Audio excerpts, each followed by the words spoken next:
L. Collins meets with the Cincinnati media for the first time. Zach Taylor weighs in on Jackson Carman's future, and we take a look at Daniel Jeremiah's most recent mock draft. You are Locked On Bengals, your daily Cincinnati Bengals podcast, part of the Locked On Podcast Network, your team every day.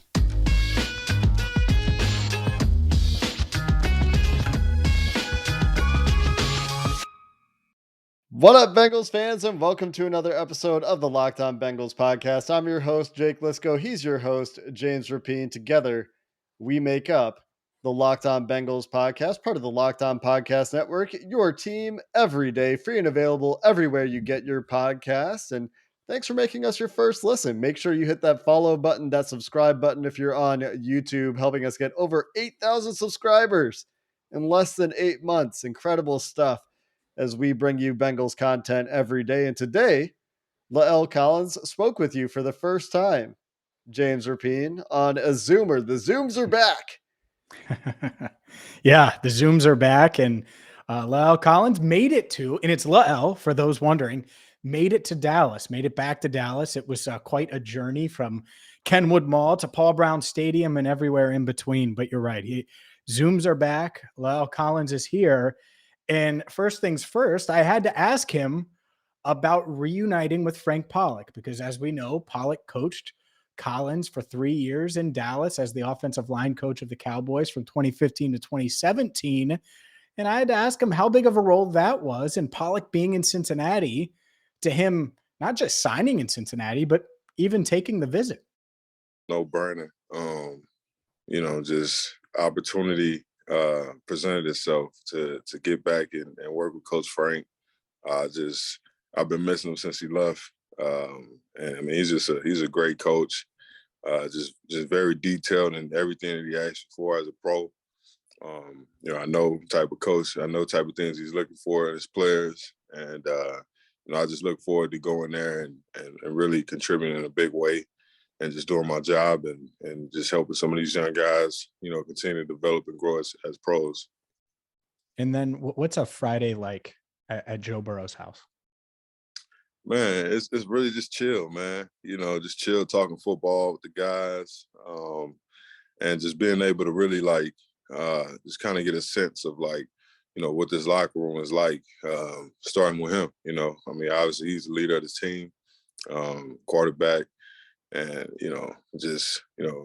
obviously him playing down at LSU is something special to me as well. So it's big just to be able to kind of spend some time with him and have some camaraderie. There are a few things there that stand out to me. One, the Frank Pollack connection. Obviously, he said everything I think there is to say about that one. He said some things that we've heard other Bengals linemen talk about as well, in terms of his attentiveness to detail and general affinity for the Bengals offensive line coach. I really liked, speaking of Frank Pollack, when he discussed trying to pick Ted Karras's brain to learn what he learned from Dante Scarnecchia, to try to embrace some of those lessons from one of the greatest offensive line coaches of all time. But the hangout at Joe Burrow's house on Friday night, that was a cool little piece to learn a little bit more about, learn what he talked about, because Alex Cappa and Ted Karras were there as well. My favorite Hayden quote, Hurst we don't too. actually, and Hayden Hurst, right? And we don't actually have a clip of this one, but he talks about getting to know his offensive line teammates. And one of my favorite things that he said, James, is they were talking about football a lot. So he said, we were talking about our favorite run plays. It just so happens we love the same run plays. And he went on to say, I can't wait to get into my first fit with Alex Cappa and just move people out of the way.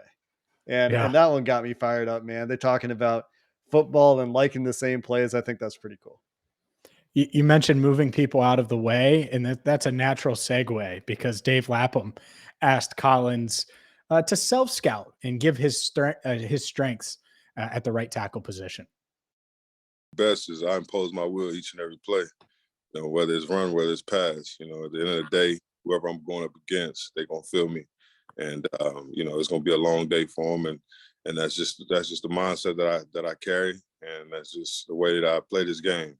And, that's the only way I know. And having a great offensive line coach that, that he stands on that as well. It makes it even better. He's a fun coach to want to play for. He brings the best out of you. He's gonna make sure you work and you're ready to go. And that's what's special about him.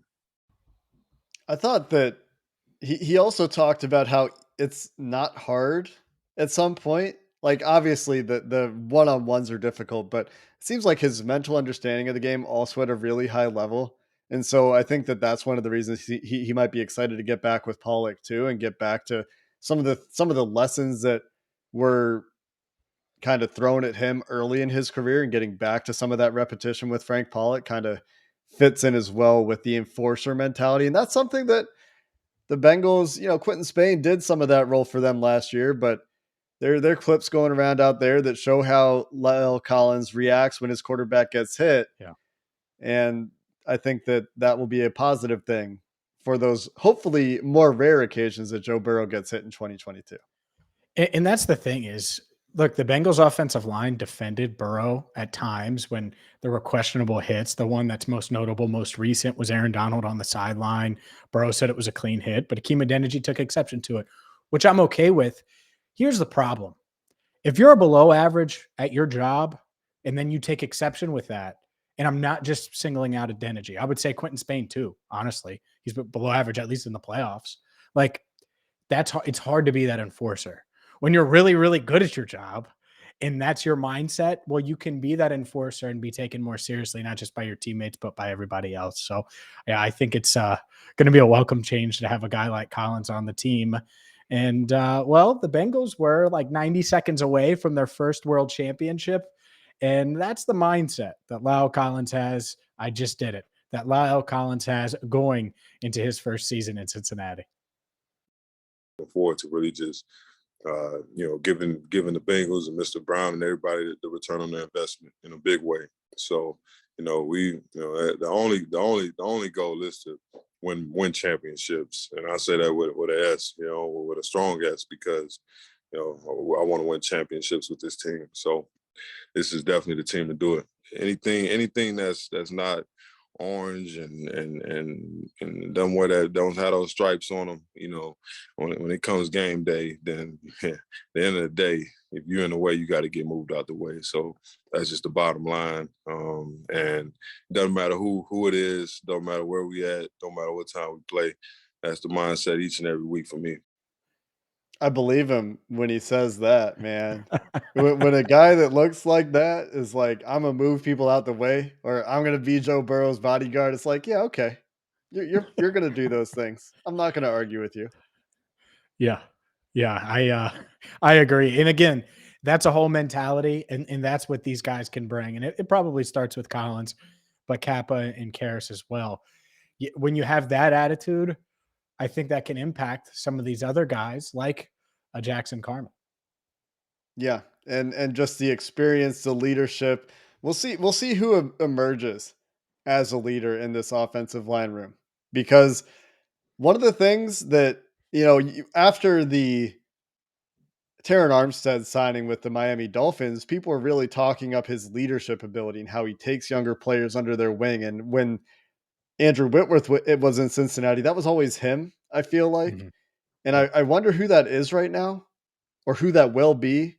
Maybe it's Ted Karras. He's the elder statesman in the room for now, in terms of, Mhm. he's 29 years old, the oldest offensive lineman, I believe, on the roster, unless Quentin Spain resigns. So will it be a guy like him who's played with Tom Brady? Will it be Alex Cappa, who's also had time with Tom Brady? But I don't think Cappa was necessarily the leader in that offensive line room. But these guys coming in with the Super Bowl experience, this high level experience, the L. Collins coming in with the experience of being a dominant right tackle, especially in the running game, and also a really good pass blocker. That aspect of it is something that I'm interested to see, is how that chemistry develops and how that leadership works out in that room. Because if there's one place where I think there's a position group that needs a leader to step up in 2022, I think the offensive line could be it. Agreed. And it's big not only for the face of that room, but it would be big, like I mentioned, for the young guys, and not just Jackson Carman. But speaking of Jackson Carman, Zach Taylor was asked about Jackson Carman. Is it future starting left guard Jackson Carman? Here from the Bengals head coach coach next. But first, a word from BetOnline, because the Sweet 16 is here and you got to get to BetOnline right now. Because, yeah, your bracket might be busted, but that doesn't mean your wallet's got to be busted. And BetOnline can help you, well, rebound like St. Peter's needs to do if they're going to have a shot to make it to the Elite Eight. So check out BetOnline right now for the latest odds, player props, and so much more. It's the number one source for all of your sports betting needs. And it's not just basketball. BetOnline is your continued source for your favorite casino games, live betting information. If you want to wager on the Bengals to win it all next year, you can do that as well. So head there, BetOnline, head to the website today. Sign up for free. It's easy to do on your cell phone, mobile device, laptop, iPad, and thank me later, because BetOnline is a one-stop shop for all your betting needs. BetOnline, where the game starts. James, Jackson Carman has a lot to prove this year. We'll see if he wins the starting job. The Bengals might still sign a veteran left guard, a guy like Quentin Spain. Real quick, before we dive into what Taylor said about his left guard and the competition that will ensue, I just wanted to point out that PFF has published on March 23rd, today as we record on Wednesday, their list of most improved position groups. Guess what the first position group discussed is? It's gonna Bengals shock offensive you, line.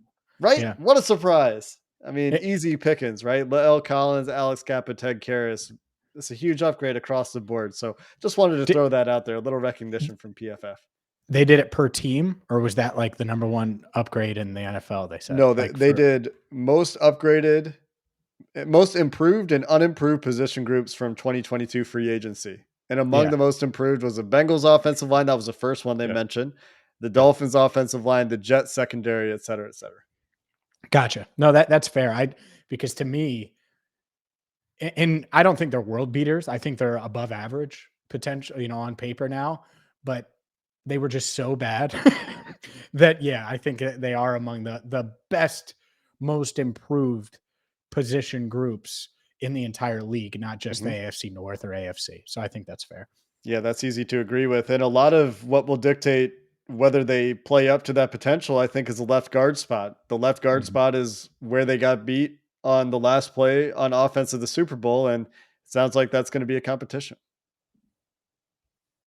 A bright future for Jackson, and certainly saw a lot of flashes of that over the course of the season. Now it's just the overall consistency. He's been in this league for a year now. He knows what it all looks like over the course of 12 months and the work that's required. Some of the challenges you're going to face from some of the D linemen, a lot of the different looks you've got to be able to adapt to. And so have confidence in him and a lot of those young linemen that we've had that are in their first or second year in the system. And so again, we've got high hopes for those guys. They're here for a reason. They're going to get their opportunities. They're no different than a lot of other young linemen in this league that it takes some time to gain that experience and continue to improve. And so again, just the next step for us is the consistency. We know the potential's there. We know there's a high ceiling. It's just being more consistent from day to day. And I certainly have a lot of belief that we'll get that out of those guys. Are you expecting Jackson to, come in and compete for that starting position at left guard? Yes, I do. And I think that there's several guys that'll fit that bill that'll have a chance to compete there as well. And so that's really exciting for us as a coaching staff to see, how that takes shape over the next couple of months. And I think Deontay Smith is right in there, right? I don't think it's just going to be Jackson Carman. We're going to focus on Carman, but Deontay Smith, Akeem Adeniji is probably going to try to push for reps at that spot as well. And we'll get to the draft coming up. They could obviously address that in the draft, and clearly they aren't afraid to draft a college tackle and play him at guard. So it's going to be it could be quite the competition, Jake. And to me, the exciting part about this is for years. I mean, literally years since Whitworth left and Zeitler left. So 2017 on, it seems like it's like, oh, well, maybe a couple guys emerge. Maybe some of these young guys, maybe Paul Alexander is going to coach up Cedric Olehi. I know it's Olehi, but Ole. All right, bad joke. Point is Jake Fisher was never, regardless of the coach, going to make it, right? And yet that's what we were hanging on to. Like, maybe these guys just get it and the light bulb comes on. Well, now maybe one guy gets it and the light bulb comes on enough for them to be competent at left guard. And that's all it takes, whether it's a rookie, whether it's Jackson Carman, whether it's Deontay Smith or someone else. And it's much more realistic and realistic of a path to have one guy emerge at one spot versus maybe a couple of these guards show up and show out, or maybe this guy can fill in at right tackle with a couple reps, So that's the part of it. There's only one position to fill, and that part is unique. It's not something I'm used to, but I'm excited about it. That's for sure. That's how it used to be before 2015. I mean, the Well, that was a Bengals, long time ago. I mean, golden era of offensive line play for a long time in Cincinnati where you just didn't think about it. Like the offensive line just could pass block without issue for against, I guess, non-Steelers team. The Steelers for a while there had their number, even when the Mhm. offensive lines were good. I think that was more schematic than anything. But I mean, that used to be the standard. That's why Paul Alexander had his job in Cincinnati for so long. Mhm. But you're right. It's just one position now. And the one thing for me is, can they get athletic at that position? Mhm. The In the past, they've drafted athletic offensive linemen. People thought Cedric Ogbuehi, he was pretty athletic. He didn't test. Jake Fisher, obviously a great athlete. It's really small though, to the point that he was a tight end at some point in his NFL career.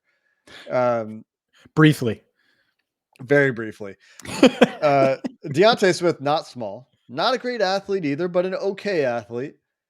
I think, and Paul Dehner Jr. was talking to Mo Egger about this on the radio the other day, maybe yesterday, James, and he said if he was handicapping it, he thinks Deontay Smith is the favorite for the job right now, including an early draft pick rookie who we're not sure if we expect, and we'll talk about that in a minute or so, where we look Mhm. at Daniel Jeremiah's mock draft and some of the options available to the Bengals at 31, whether it would be Deontay Smith, Jackson Carman, or a late round rookie, or even a veteran like a Quentin Spain coming back. And out of all those options, he thought Deontay Smith had the best odds. And I mean, he certainly has the build for it, especially after being in the NFL for as long as he has, with the height and the arm length that we talk about all the time. Added some weight, I think, in the NFL. Those are things that should bode in his favor. A guy the coaching staff really loved before the injuries started kicking up, and feels like he got a little bit unlucky. Mhm. I wouldn't be shocked.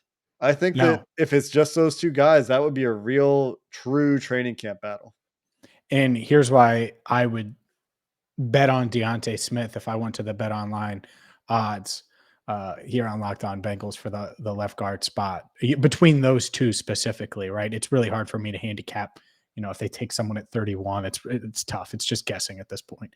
And so if it's between those two, the reason I would bet on Deontay Smith is because I don't doubt his work ethic. There's nothing about Deontay Smith that has ever been in question from a work ethic standpoint, from a diet standpoint, him putting on that weight. He has the physical traits, comes from a small school. You could see the path to ascension, right? Because he's busting his ass and he's putting the weight on and he's got the traits and the coaches like him. And so he's putting in the extra time. And so you get rewarded from that. Well, people in every profession get rewarded that bust their tail like that. Usually that comes at some point versus a guy like Carman, who it's big school, work ethic issues, probably hated switching positions from left tackle to right guard. It was tough. And so now how does he respond to that adversity? Because he just had way more expectations.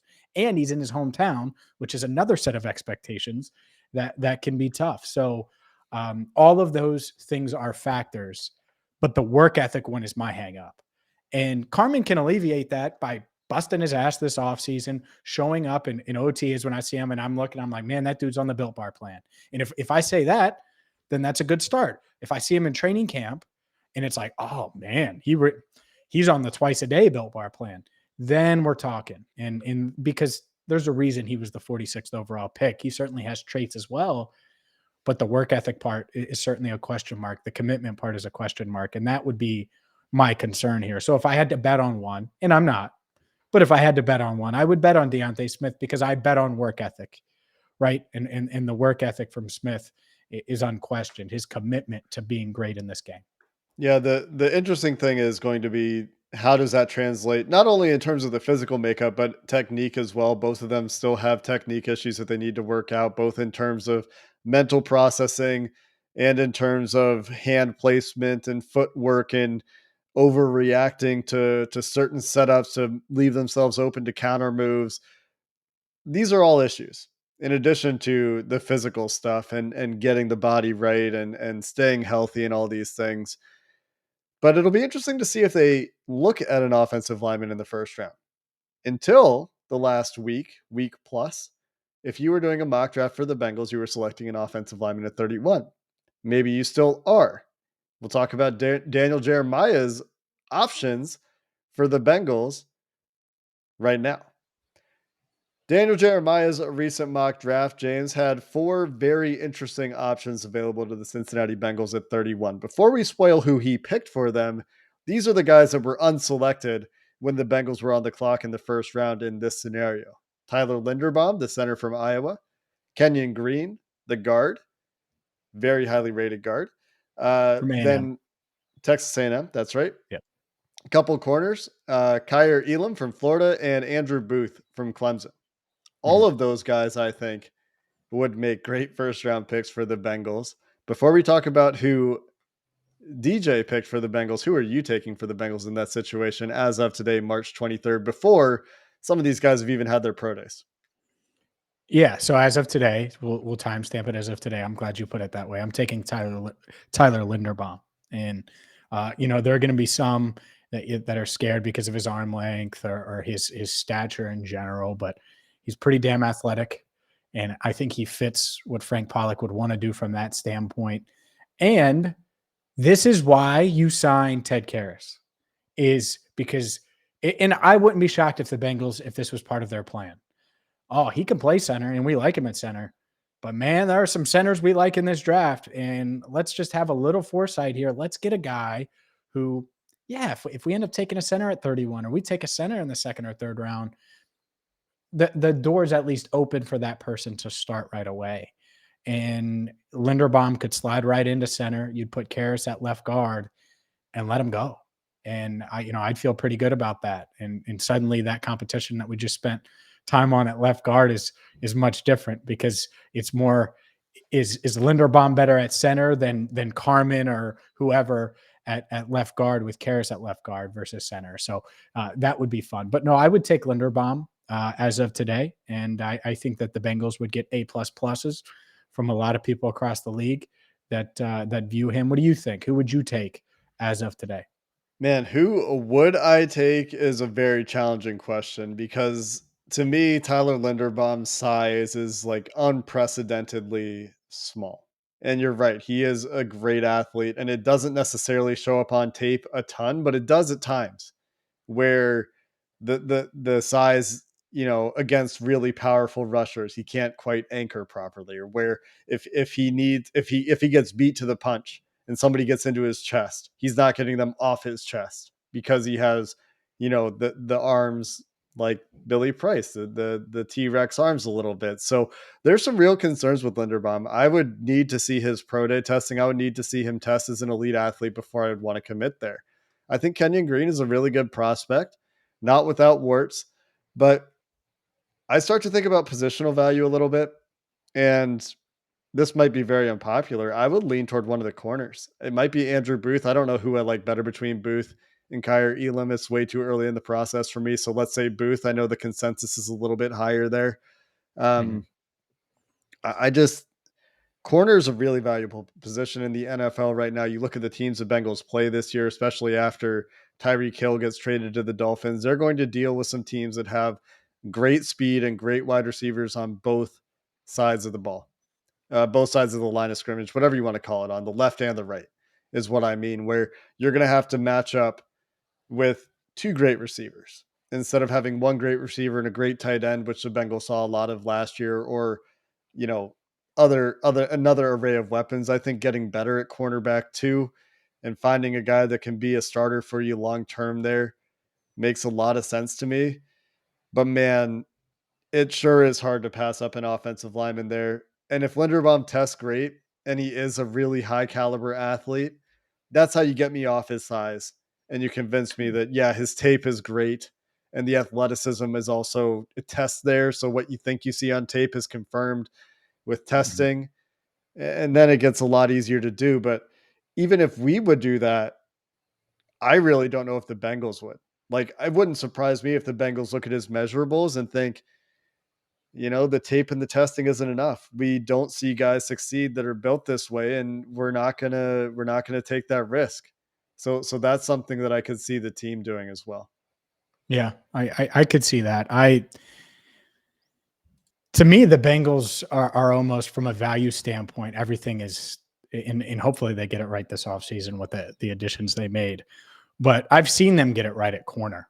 Not necessarily first round cornerbacks, by the way. It's not like they're actually good at doing that. It's just okay. I'd say a C average of the first rounders they've taken over the past 12 years now, I would say. After Jonathan Joseph and Leon Hall, it got pretty rough there as they tried to take first round corner after first round corner. But to me, the way they've struggled at offensive line and drafting offensive linemen, getting young guys in there, Linderbaum just seems like he would be a plug and play guy. Like everyone thought or tricked themselves into thinking Billy Price was. The difference is Billy Price, yeah, he had the T-Rex arms and he also couldn't move. He's slow. Like it was like, man, why did you pick him then? Like it didn't make sense. I don't think Linderbaum, and you're right. If he tests well, he probably won't be there at 31 anyways, honestly. And I would be surprised if all four of these guys are there anyway. But I lean offensive line partially because they've been so damn bad at drafting it. And at some point, you do have to draft it and draft it better than they have. That being said, if I had to guess, I would say maybe one of the four are there, maybe two of the four, at probably best two of the four, all four being there. That it seems pretty unlikely. Yeah, in this scenario, 7 edge players were picked in the first round, 7 wide receivers were picked in the first round, but just one quarterback. And I would say even if there's fewer edge players picked, there will probably be another quarterback pick. You could also see 5 Yeah. corners go in the first round before the Bengals pick. You see plenty of mocks where Kyer Elam and Andrew Booth are gone before 31. And you also see some where they're available. I just think Daniel Jeremiah always comes at it with such an interesting perspective. Sometimes he knows things from his league sources before it seems like the industry catches up. Sometimes he's just higher on guys. But I always appreciate his perspective, which is why I wanted to dive into his mock draft specifically. One fun note from our friend Joe Goodberry on Twitter. Guess who the one Bengals interior offensive lineman they've drafted who has arms shorter than 32 inches in their history, recent history anyway. Do you have any guesses as to who that might be? Because Tyler Linderbaum came in at 31 and 1/8 inch arms. Any guesses? It's someone good with the way you're saying it. It's Kevin Zeitler. Not quite, but not a bad guess. Not a bad guess. A little bit later in their history than this guy was, but the parallels really stand out to me here. One, they both went to the same school. They both went to Iowa. Oh, it's Steinbach. Yeah. It's Steinbach. They both are freak athletes from Yeah. Iowa. And Yep. I think that that's such a cool little parallel if they do end up drafting Linderbaum, because Yep. two freak athlete interior linemen out of Iowa, man. That would And be they got interesting. Steinbach. It was like 33rd pick. Like it was pretty close to 31. It was the start of the second round. In fact, it was the 33rd pick because they drafted Palmer that year, right? It was 2003. I am trying to confirm that sounds correct to me. He was Yeah. the first pick in the second round of 2003. That's correct. Man, look at me. I'm just a football dictionary thesaurus and anything in between. No, Encyclopedia is the word you were looking yeah, for. that is the word. See, I remember the year. I can't even think of encyclopedia, but yeah, it would be cool. And by the way, I don't think we said it. Jeremiah had them picking Linderbaum. Did you say That's that? right. No, I didn't. Good call. Oh, okay. So yeah, Linderbaum went there, to the Bengals at 31, and any of those guys at surface level. And over the next 5 weeks, ladies and gentlemen, we're going to dive into this really hardcore, and you're going to get all the draft knowledge you need right here. And we're brushing up on some. I know I am. I'm brushing up on stuff now with free agency sort of hitting its lull here with the draft looming. Yeah, I mentioned the other day that after they signed Lyle Collins, that's when I was ready to Mhm. shift gears. You know what? Iowa's Pro Day has happened. There are people already typing comments on YouTube. Iowa's Pro Day happened yesterday, I believe, March 22nd, and Linderbaum didn't work out. Yeah, I didn't think he did. I was going to say, because I didn't see any numbers, right? So Yeah. maybe he'll have a private pro day later. There must be a reason why he didn't work out. I don't remember if there's an injury involved. If he's just opting out of working out, I'd be that surprised. That is a I bit of think a there's an problem. injury. That I would be think a there's red an injury. flag. Yeah, we'll have to dig into that and figure out what's happened there. My preliminary research hasn't turned anything up, but maybe he'll go participate at another A foot nearby injury. pro He day. didn't work Yeah. out. He didn't work out due to a foot injury. He suffered it in the Citrus Bowl loss to Kentucky in January. Did it So mention anything about plans to work out at another pro day by chance? Maybe he not that will, maybe he I'm won't.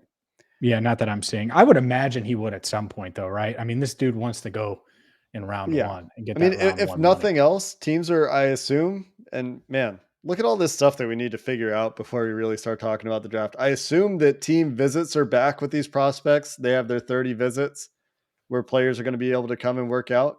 I assume that's back this year with COVID restrictions being mostly lifted for the entire NFL. So something else for us to verify, James, as we shift our focus toward the I believe draft. that is the case, but they'll still be able to do the unofficial Zoom portion, which is beneficial for the teams as well. Certainly beneficial for getting to know guys and testing the brains, as it were.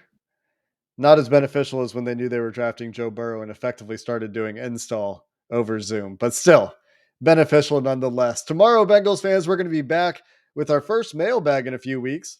If you've got questions, get them ready. Take a look at Locked On Bengals on Twitter. We'll put a thread up asking for your questions, and then we'll answer them in tomorrow's episode.